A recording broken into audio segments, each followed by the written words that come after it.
Our Bible reading is Genesis chapter 47, the first 12 verses. Then Joseph came and told Pharaoh and said, "My father and my brethren, and their flocks and their herds, and all that they have, are come out of the land of Canaan, and behold, they are in the land of Goshen."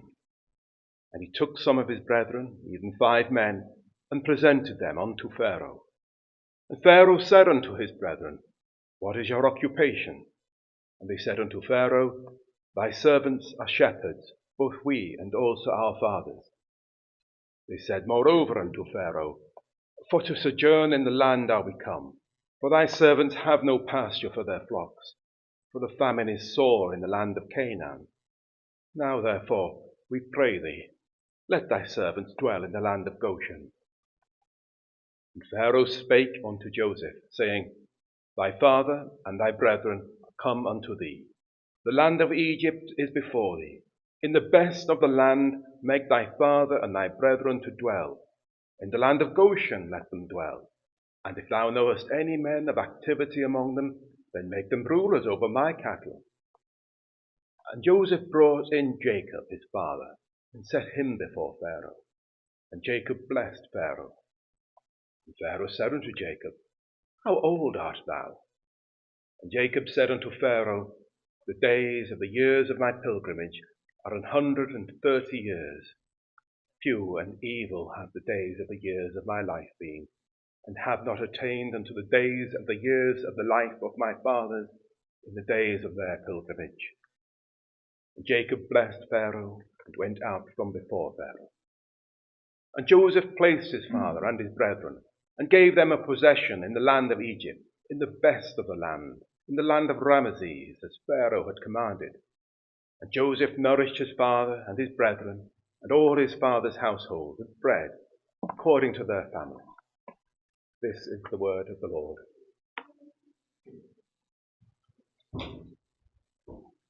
Stopwatch is on. So, Joseph and Pharaoh meet.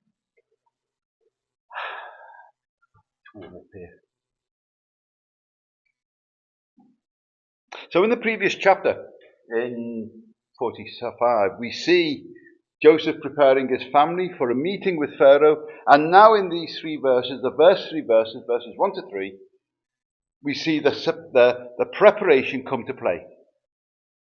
It plays out as a formal introduction, as these things would. You've got to remember that these people are sheep herders. They may be the patriarchs of the sheep herders, but they're sheep herders. And this is Pharaoh. Pharaoh is a god to the Egyptians. Joseph presents to Pharaoh the news that all his family have arrived, and everything with them. Now, this is not a lot of people. This is only 70-odd people at the moment. But it's everything with them. It's sheep, it's cattle, it's tents. And Pharaoh's expecting this, because we saw last year how Joseph and Pharaoh said, "Bring your family here," because he respected Joseph. So it's not like an invasion or an old version of the boat people coming in. It's basically, I'm so happy with you and the work you've done. I'm happy for you to bring your family. And then we're told a story. Joseph takes some of his brethren, not all, just a few, 5, and there's no clear view as to who these 5 men are. Different writers over the years have had different ideas, and that's fine. This is one of these things where we don't have to agree. This is an overarching view that 5 people were enough. Because the number 5 matters in and of itself.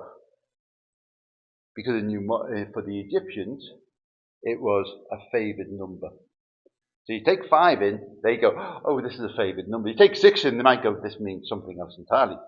People read things by numbers in these days. Numbers do matter, especially in the Bible.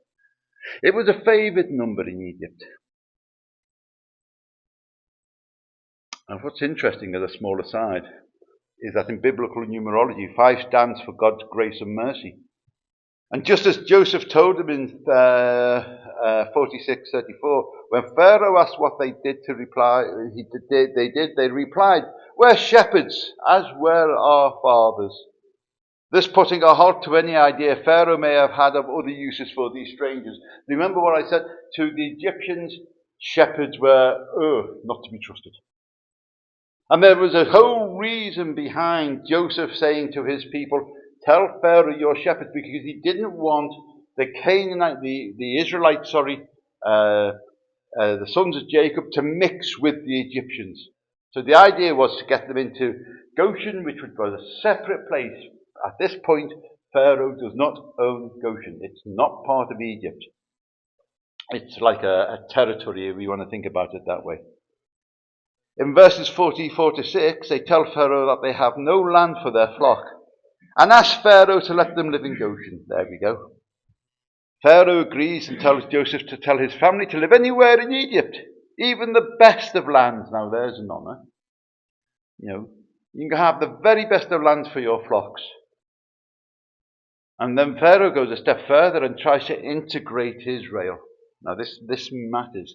He wants to bring Israel in. So in verses 47, verse 6, Pharaoh asked if there were any good herdsmen that could look after the royal cattle. This is a no-no. The Bible is all about God's people being kept separate from the world. The elected, there are two types of people in the world, only two. There are, as Ian Henderson once said to me, the saved and the unsaved. The Old Testament has a view, and the New Testament is there, but it's not so clear, that there are Israel and the Goyim. Everybody else, anybody who doesn't, and the Goyim are people who are not of Israel but will be grafted into or joined with Israel by God. And if you don't fit into either of those two modes, you're outside of God's providence, for want of a better word. So God is very much about keeping his people separate. And this offer of Pharaoh is sort of like a contest with God. Something that you'll see later on if we were to do Exodus and we get the 10 plagues. That's also a contest between Pharaoh and God and the gods of Egypt. So Jacob was of God, and at this time he was about 130 years old. So did Pharaoh accept the blessing because of Jacob? Oh, sorry, I've jumped a stage here. We see in Exodus how a different Pharaoh, so yeah, we get back to the end of Joseph's story, and we get to Exodus, and there's a whole different Pharaoh in charge then. And when Moses is instructed to bring Israel out of Egypt, and we then get to see a stirring of the idea of Pharaoh standing against God's plan. There we are. And Jacob's family to be overwhelmed by the darkness. In verses 7-10, Jacob and Pharaoh meet. Notice here that Jacob blesses Pharaoh. An old man blesses a god. But Jacob was of God. You see, I would prefer to be blessed by George than the Archbishop of Canterbury. Well, I wouldn't want to be blessed by this current one, but the previous one, if you know what I mean. Because George is of God. The Archbishop of Canterbury is anything but.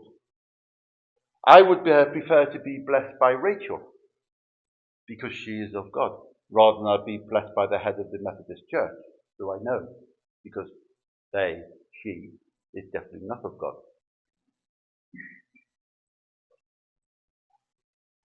When you're blessed by somebody, it matters what they believe when you're being blessed. If you're blessed by a person of God, then it is a blessing indeed of God. But just to take a blessing off anybody who pretends they're of God, it doesn't work. He's about 130 years old when this happens. Pharaoh accepts the blessing because of Jacob's great age? Possibly. Or maybe because he was Joseph's father, which is more than probable. And if Joseph could interpret the dreams of Pharaoh, just imagine what his father may have been able to do. Joseph was seen as this great magician because he could interpret Pharaoh's dreams when nobody else can. Just imagine what his dad may be able to do. And the blessing may have been a simple formal greeting of the type we see later in the Bible, something like, "O King, live forever," which we get quite often. But coming from God's chosen, it carries a different tone. And it's all about that tone. So if George was to say to me, "Ian, I bless you in God's name," or "Ian, I want you to live forever," that's one thing. If the Archbishop of Canterbury says it, you've got to sort of go, okay, what's happening? Because I know where George is coming from, but I don't know where she, it is coming from at all.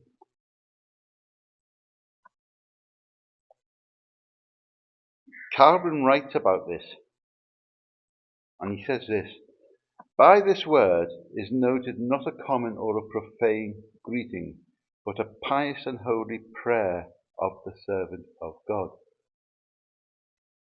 So when we bless somebody, well, I do the blessing at the end of the service, I hope it's a pious and holy prayer. I hope I'm classed as a servant of God. Because I'm not blessing you, I'm asking God to bless you. That's the difference. In verses 11 and 12, we discover the name of Pharaoh, it being Ramesses. But that name, it seems, is also how the Egyptians knew Goshen. So it's an interesting point that's come to light in the last few years as well. What we call Goshen, is Ramesses. When we get to later on in Exodus, if we were to go there, Goshen would be known as Ramesses, and there is actually an Egyptian city called Pi-Ramesses. So, if you ever come across somebody going, "No, it's Ramesses," you need to make sure they're talking about either the Pharaoh or the land, because depending how that conversation goes, it could be either. The best land belongs to Pharaoh. And if the land of Goshen was the best land for cattle, referring to it as the land of Ramesses does make sense. But be careful with this. Remember, this is only the first half of this chapter. So at this point in time, for these first 12 verses, the Pharaoh does not own Goshen at all. We will come to that. One last point, and something for you to put away in your mind at this stage. Jacob and his family were only 70 souls.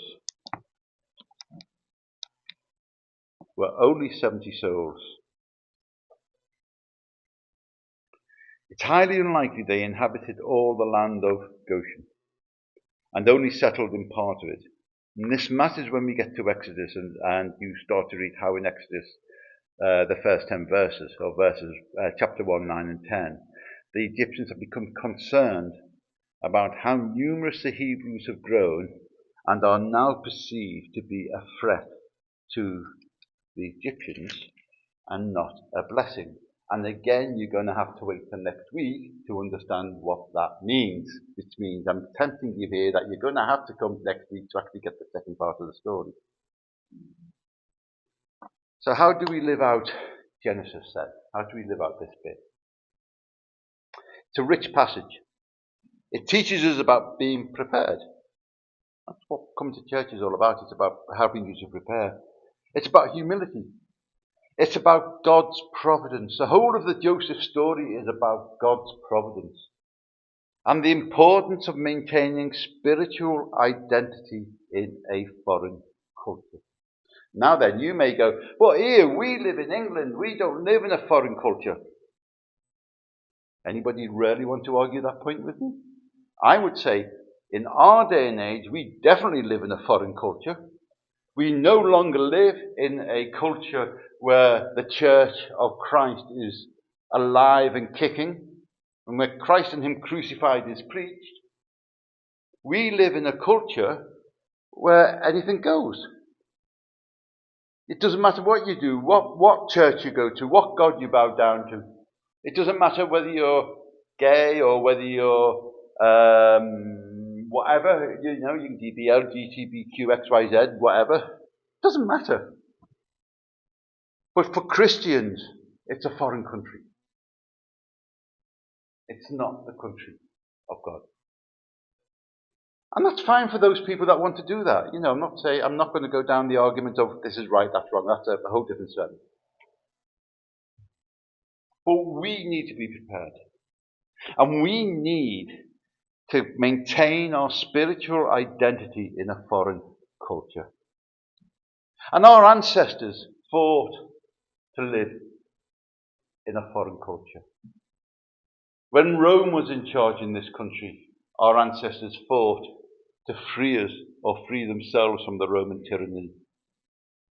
When we had the movement, the Tractarian movement in the 19th century, there were great evangelists that fought to defend this country from the rape of God's church. Look at us now. Are we even prepared to stand up? Are we prepared to live for God in a foreign country? Joseph's careful planning for his family meeting with Pharaoh reminds us that preparation matters. Before presenting his family, Joseph gives them clear instructions on what to say. This shows that wisdom and foresight are essential when navigating unfamiliar environments in our lives, whether it's a job interview, negotiations, or a new relationship. We should prepare thoughtfully, seeking God's guidance to speak truthfully, yet wisely. Remember what Jesus says here. Let your yes be yes, let your yea be yea, and your nay be nay, because everything else is of the devil. In other words, tell the truth. But when it says tell it wisely, what it means is tell it with love. Don't just tell somebody they're a blithering idiot because you think they're a blithering idiot. Be nice about it, but do not lie. The choice of 5 brothers to meet Pharaoh is significant. 5 symbolizes grace, fine, reminding us that God's favour goes before his people. Even in uncertain times, we can trust his grace and will open doors. And when we face challenges, financial struggles, career transitions or family crisis, we should lean on God's mercy rather than our own strength. What does that mean? It means that when anything changes in our lives significantly, we go to prayer. You get down on your knees, you open God's book, and you pray. You pray for God's guidance. And then you trust what happens is in God's providence. Now, you may not think it's nice what's happening. You may not think it's great. You may not think it's wonderful. But that's because you can't see God's providence. We see this in the story of Joseph. Because the story of Joseph goes back and starts with Abraham. When God promises Abraham that his descendants will be as multiple as the stars and as multiple as the sands, grains of sand. And yet Joseph gets tossed into a well. They were going to kill him. How's that going to help God keep his promise to Abraham? But what they didn't know is that there's a famine coming down the road, which Pharaoh had already Pharaoh hadn't at this stage been made aware of.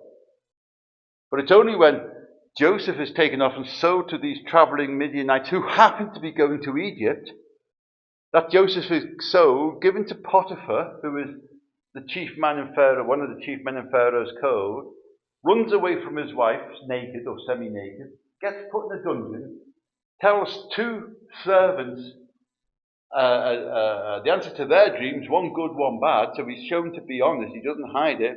That Pharaoh hears about it. Now at this same time, on my left hand, ladies and gentlemen, Pharaoh's been dreaming of fat cows, thin cows, and fat stalks of grain and thin stalks of grain, and doesn't know what it's all about. But he tells Joseph, or he hears of Joseph, so he gets Joseph in. And Joseph tells him. And Joseph's put in charge. And what does Pharaoh say to Joseph? You are in command except when I'm sitting on the throne. So he makes him the top man in Egypt. And then he says to Joseph goes, right, we're going to have a 7-year famine. We'll have 7 good years and 7 years of famine. So he starts to store grain. Meanwhile, down in Canaan, his family are starting to be hit by. So Jacob sends the brothers up. A recap of Joseph and the amazing technical is Jacob. Jacob sends his brothers up. And suddenly, this Pharaoh, this servant of Pharaoh, this man like Pharaoh, the chief man in Egypt, is willing to sell them grain. And then there's some jiggity-pockety that goes on.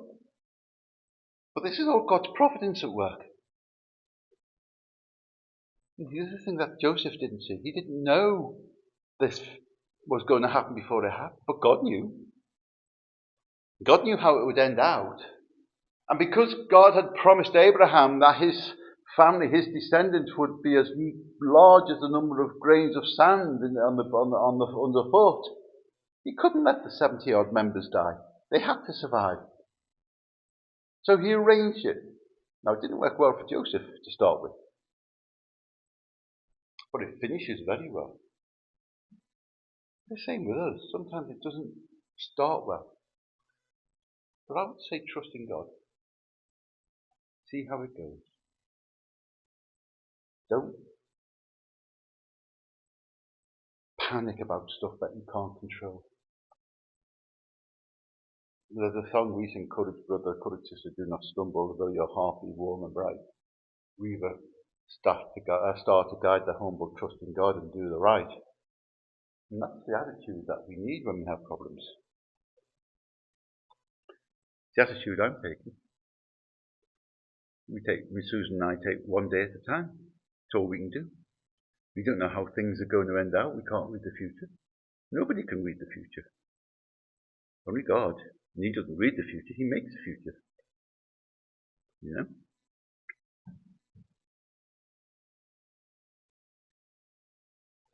Pharaoh offers to give Jacob's family the best land and even employ them as royal herdsmen. Seems generous, but it also hints at assimilation, not having any of that. God's plan was for Israel to remain distinct, not absorbed into Egyptian culture. Remember Egyptian? You know what we said?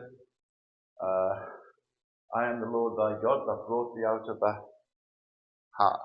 out of Egypt, the land of darkness. Remember what I said a while ago? It's, in Hebrew, there's this play on words where an Egyptian is called a kemet. Egypt is actually a Greek word. Kemet is the Egyptian word for themselves, and it's a form of Hebrew that means darkness. So the Hebrews were going into the darkness. There's a link to this to when Jesus and Mary and Joseph have to flee from Bethlehem because of the slaughter of the innocents that's about to happen. And they flee into the darkness, so they can't be seen. They're hidden by God in the darkness. Sometimes darkness has its presence. But then they come out into the light. So, where are we?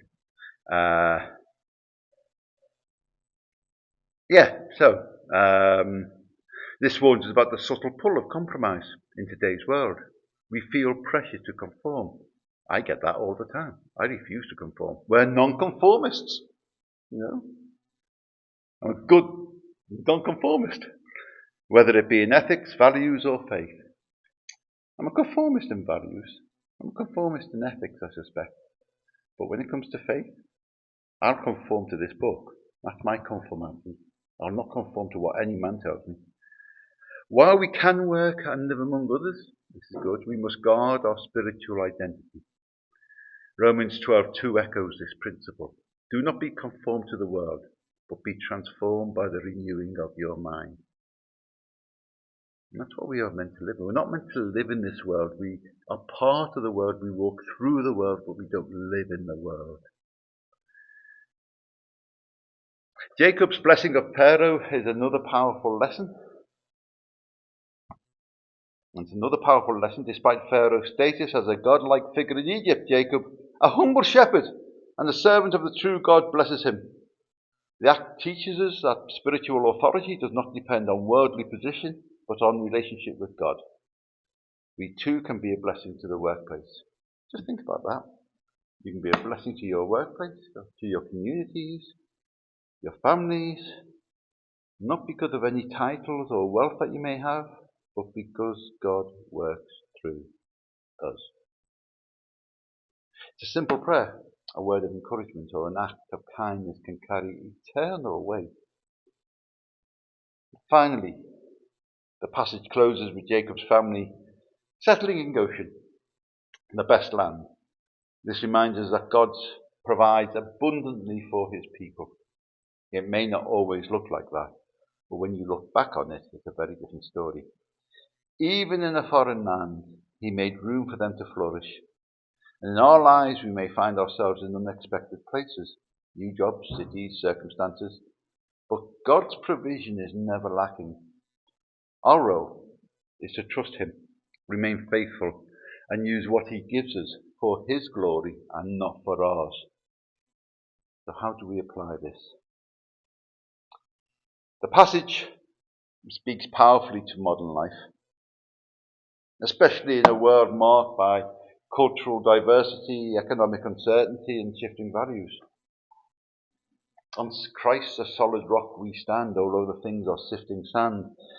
Joseph's preparation before presenting his family to Pharaoh reminds us of the importance of intentionally, in a globalized society, of preparation. When opportunities and challenges often come suddenly, we need wisdom and planning, whether that be in business, in education, or in diplomacy, or just in our everyday life, while also putting everything into God's guidance. The brother's honesty about being shepherds teaches us integrity. Always be truthful. A Christian should never tell lies. And today many feel pressured to exaggerate or to compromise on that. You see it in all the papers, don't you? But transparency, honesty builds trust and honours God. Even when the world rewards ambition and self-promotion, we are called to be humble. We are called to be true. And that is to tell the truth. Nobody should come to anybody, or to me at least in this church, and go, well, your church is a bunch of lies. We are what we are, but we are honest and we are truthful in what we do. Pharaoh's offer to integrate Jacob's family into Egyptian life mirrors this next tension that we face between cultural assimilation and spiritual distinctiveness. That's something we all need to consider. Yeah? And don't think it just means talking about different types of religion. It talks about Reformed Protestantism. It talks about Christianity. Are the people you mixing with Christians? What are you doing to try and persuade them to become Christian? Are you going to walk away with them from them if they're not going to be? Because that's what we should really do.